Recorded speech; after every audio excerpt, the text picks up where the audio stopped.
This is 15-Minute Fundamentals, where we interview crypto projects' core contributors and together walk through the charts available on Token Terminal.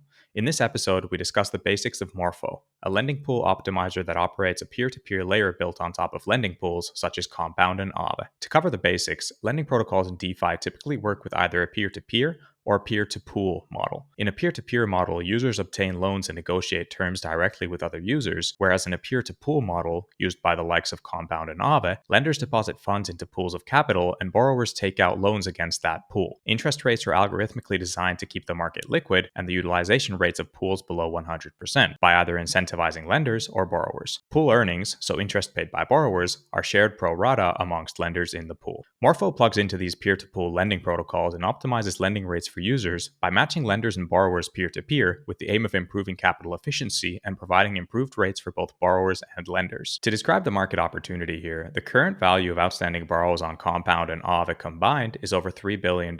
In total, they generate over $200,000 per day in interest fees, of which the majority goes to liquidity providers. Lending protocols typically generate revenue by taking a cut of the total interest fees paid. Looking at traditional finance, the peer-to-peer lending market is estimated to be valued around $500 billion, and looking at a well-established platform, Lending Club, we can see that they're currently generating over $1 billion in interest revenue per year. DeFi is currently only a small fraction of the lending market, but the potential is undoubtedly massive. In this episode, we'll find out how Morpho works, how it's positioned within the lending market, and what their plans are for the future. Hi, Paul. Welcome to 15-Minute Fundamentals. I'm super excited to have you on. Yeah, thank you for having me. Before we start, could you just give the high-level intro to Morpho for anyone not familiar yet? Sure. So Morpho is a lending protocol, and it is special because it is built on top of existing lending protocols. So if you have Aave, then you have Morpho Aave. If you have Compound, you have Morpho Compound. And basically, Morpho is going to improve the capital efficiency of the underlying lending pool. So it's a lending pool optimizer. If you go to Morpho Compound instead of Compound, you get better rates. You get the same liquidity, the same risk parameters, but with better rates. So it's really some sort of Pareto improvement of the existing lending pools. It's a bit unique of its kind, but so far people have been liking it a lot.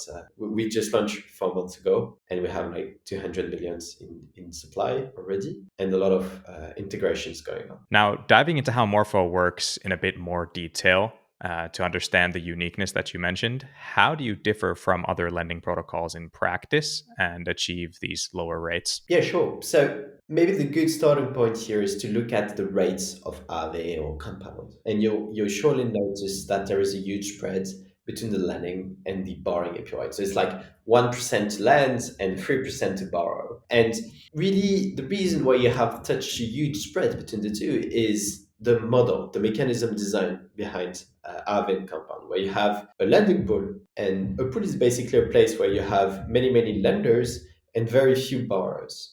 So lenders are going to share the interests generated by the few borrowers. So if I'm a borrower and I'm paying 3%, then the interest I pay is going to be split over, let's say, 3 lenders that are each going to get 1%. And that is sub-efficient. And the idea with Morpho is to make things peer-to-peer, right? It's like, I'm a lender, I'm going to be matched with a borrower, and we're going to both agree on a 2% APY. Instead of lending at 1, I'm lending at 2. Instead of borrowing at 3, I'm borrowing at 2. So it makes sense, right? Yeah. It's win-win for both parties.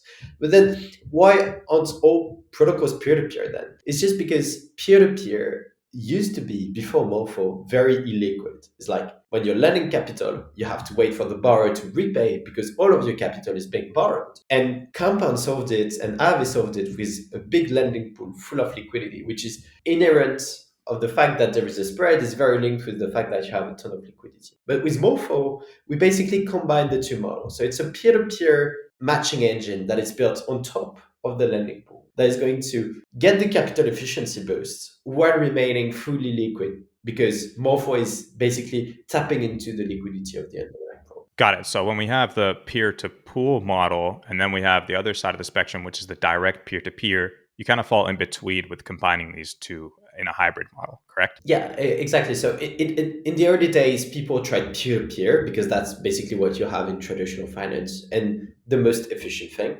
But it didn't work because it was gas intensive and you didn't have too much activity. And so as a result, it was very illiquid, right? You were borrowing capital, but you had to find the correct offer and you could not withdraw at any time, right? You were lending, but waiting for a borrower. And once you lent, you could not withdraw. And so Compound and Aave did a trade-off of capital efficiency for liquidity. And they managed to have tons of liquidity in their smart contract because there is a huge spread, by the way. And thanks to that, users would be able to be very liquid, but it's sub-efficient. And so Morpho says, okay, let's just combine the two and we'll get the best of the two worlds. And yeah, so this is what we built. Morpho Aave is a protocol that is very capital efficient. So you have much better rates and native rates. And on top, you are fully liquid. So you can withdraw at any time, you can borrow at any time, and almost any amount, like billions, basically. Got it. Now, how do you match the lenders and borrowers? And to get the entire picture, what happens if either party leaves? How does that whole system work? Let's take an example. So let's say I'm Alice and I'm supplying 100 DAI to Morpho Aave, and I'm the very first user. So Morpho is just going to put this liquidity into Aave. And then Bob comes in and wants to borrow. So Bob is going to supply some ETH as collateral, and he's going to borrow 100 DAI. So when he clicks the borrow button, Morpho is going to withdraw the liquidity of Alice that has been sitting into the pool and give it to Bob directly. So you get the idea that before Bob came in, Alice was not matched peer-to-peer. She was sitting in the pool with the lending API of Compound. And then Bob came in and they were matched peer-to-peer together, and they're now enjoying 2% each. So they have this capital efficiency boost because they're matched. And then maybe at some point, Bob or Alice want to stop the operation. And the idea is that Morpho is going to disconnect the two parties, have one leave, and have the other one reconnect either with another user or with the pool directly. And so without getting too much into the technical details, a big part of the mechanism of Morpho is about having this fallback mechanism, where basically you're able to, at any time, reconnect a user with the pool, as you have to think of the pool as the lender of last resort or as a borrower of last resort, basically. Okay, that's great. So you have the efficiency that comes to the peer-to-peer model with a fallback to the peer-to-pool model. Exactly. So you ensure at least the rates that the peer-to-pool models would offer in any case. Yeah, so we basically ensure at least the rates of the underlying pool, at least the liquidity of the underlying pool, and at least the risk parameters of the underlying pool. So it's basically a fully enhanced experience from Aave to Morpho Aave. Exactly. And you've mentioned Compound and Aave. Which lending protocols does Morpho currently plug into? Is it these two? Yep, both of them. Okay. And do you have plans for the future? Do you think you'll be able to support like all peer-to-pool types of lending protocols? We have to be very careful with the different lending protocols that we integrate. In the last months, I don't know how many hacks has happened due to like lending protocols that were like not taking seriously risk management, for example. So it's very difficult, to be honest, to find good lending protocols that are truly taking risk management seriously. There are some, but the idea is that we want to take like the slow approach to basically like integrating lending pools one by one if they are relevant and if they are with minimal risk, obviously. That makes sense. Now, I wanted to ask, how, from your perspective, are you positioned within the broader lending market in terms of, are you a competitor to these protocols that you tap into, or do you see Morpho as more of a complementing solution? It's a very complicated question. And actually, I've been discussing a lot with Compound and Aave on this very topic, because the answer is that we don't really know. Is Morpho is, on the one hand, surely going to, take some users, right? Users are going to come from Compound to Morpho Compound. You're going to have like people match peer-to-peer, so they're going to be extracted out of the pool. So to this extent, you could say Morpho is a competitor. But on the other hand, Morpho is enabling rates that were never possible before. And by doing so, it's going to unlock new markets, new usage. And the reason why Aave and Compound are not so used nowadays is because rates are not competitive with like the rest of the traditional finance, for example, and even not competitive at all. And Morpho helps taking the whole decentralized lending market to this next stage where we have additional competitiveness with other like lending opportunities outside the decentralized world. So really you have, okay, surely Morpho is taking a share of the cake here. But on the other hand, Morpho is increasing the size of the pie.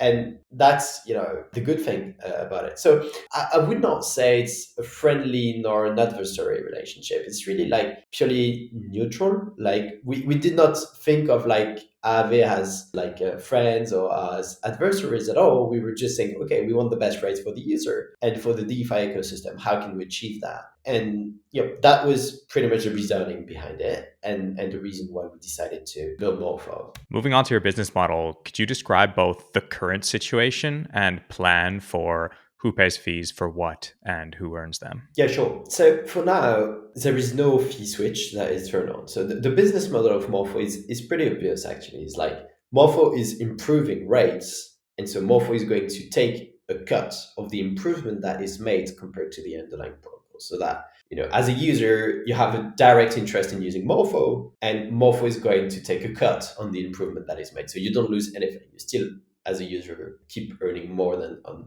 the compound pool, for example. It's just that Morpho is going to take a cut on that. So that's the way Morpho could be accruing fees, but at the moment it is not. And the reason is that Morpho is not about a 20% APY opportunity, it's about a +1, +2% APY opportunity. And I would say it's comparatively low compared to what you could get on for example, huge liquidity mining opportunities. And so we don't want to hinder this improvement for the moment. There is also a regulatory risk, to be frank about it. Like Uniswap is a protocol that knows well about it. And so for now, we don't see any interest in turning like the fee switch on. Also, it's a business model that would work only with a lot of volume. Of course, we currently have 200 millions, but Morpho is built to work for billions of liquidity, and we have plans to do much more than what we have now. And finally, we've raised $20 million in total thanks to Andreessen Horowitz and Variant and 80 different investors in the space. So we don't really need for funding as Morpho Labs software development company. So the fee switch is not being discussed at the moment. Very well put. So at the moment, Morpho's not capturing the revenue, and you don't need to either. That's clear. Now, if we look at the token terminal dashboard, we can see from your total fees, so interest payments, that borrowers are currently paying around $5,000 to $20,000 in interest fees per day through your platform to either peer-to-peer lenders directly or lenders from these third-party lending protocols that you plug into. Now, as you facilitate lending activity on these third-party protocols, and they often have reward programs in place, how are you currently distributing these possible rewards like comp, etc., that you accrue?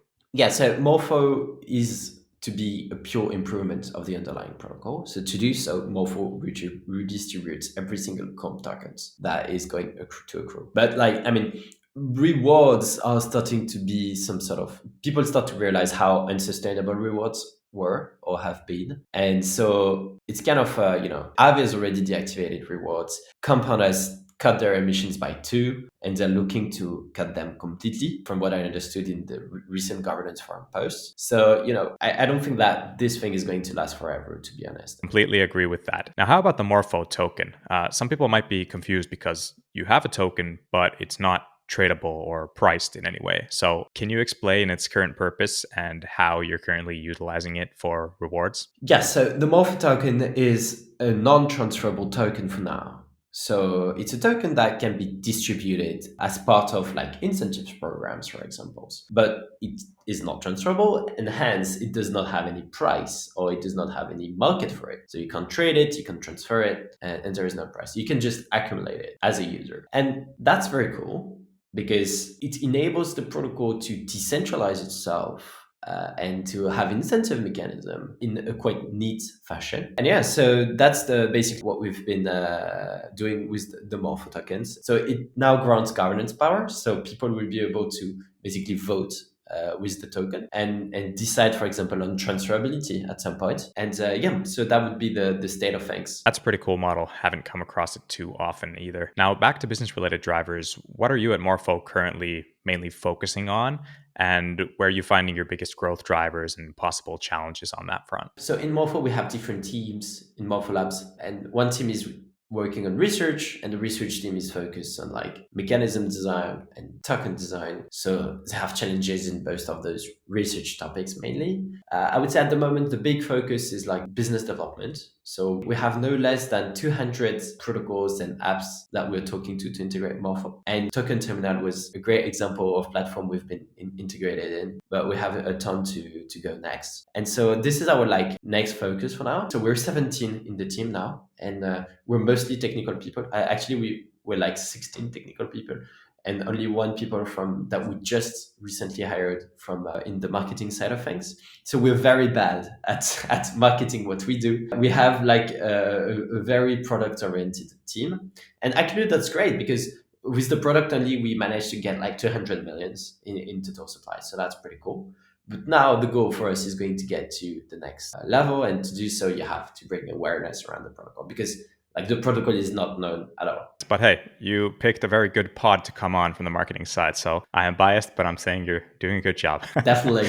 No, but yeah. Now, final question on my end is that in addition to everything that we just discussed, what's next for Morpho? What's on your product roadmap? We have a team that is deeply focused on mechanism design and on research. So we have a whole separate research team that does not code anything, that just research protocols, that just formalize stuff, prove stuff, and come to new paradigms and protocols, basically. So I'm afraid there's nothing I can say at the moment, but we are deeply working on many things. But yeah, in time we'll make them public, of course. I can't wait to see what all of these secret things are. And once they're live, let's definitely do this again and speak about them in more detail. Thank you so much, Paul, for this quick overview of Morpho. Best of luck to you and the team on getting everything done. And thanks for taking the time to do this. Thank you very much. And would advise anyone to take a look at Morpho through the token terminal interface, which has done an amazing job at, bringing to the user a lot of very interesting metrics, in my opinion. So yeah, thanks for having me.